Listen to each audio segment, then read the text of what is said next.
It may look a bit Heath Robinson, but this truck is a fully equipped mobile Merlin test rig.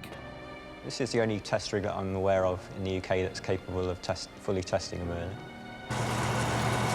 But they're not going to fire up a 1700 horsepower engine in this small hangar. They're at a local airfield, and Peter's here hoping to sign off on the rebuild.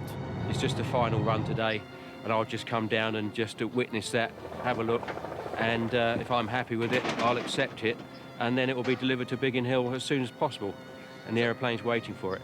After the test run, I'll just be having a look round, having a look at the exhaust pipes to make sure that the mixture's as it should be, which we can tell quite quickly, and just looking round for leaks.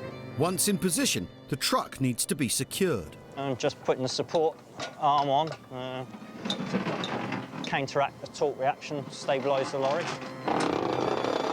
The Merlin has almost 10 times the power of the truck's own engine. Putting on the handbrake wouldn't work. They have to be sure it won't literally take off. It could turn the lorry onto its side. Or worse. It would actually suck you into the propeller. Jerry and I are going to be looking for anything untoward with the engine. We're standing well back to out the way of the propeller. The engines have to be tested to their design limit, so the test program that Retro use is exactly as was used during the war, when the engines were to be used to their maximum. David will run the test from the control room, aka the cab. This is our Merlin engine test procedure, a good representation of the sort of pass-off tests that have been carried out at the factory in period. Control we have here, fairly good replication of what you'd have in the aircraft, with some additional gauges as well. We've got the propeller pitch control, engine throttle, magneto switches, engine RPM, engine boost pressure.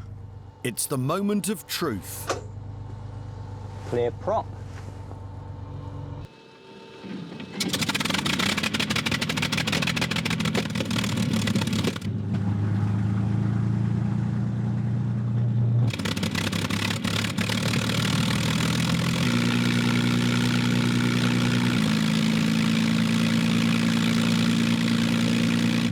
So we see a minimum of 50 degrees water temperature and 15 degrees oil temperature. All looks good. So I'll take it up to 2000, zero boost. Drop out each individual magneto. 1200 horsepower. Ear defenders on, chocks are holding, and maximum power.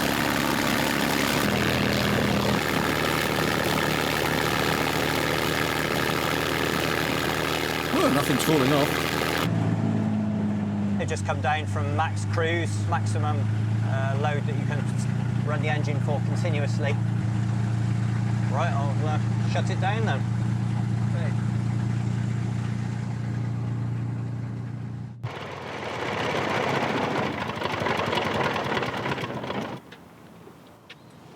Bit lean on idling, perhaps.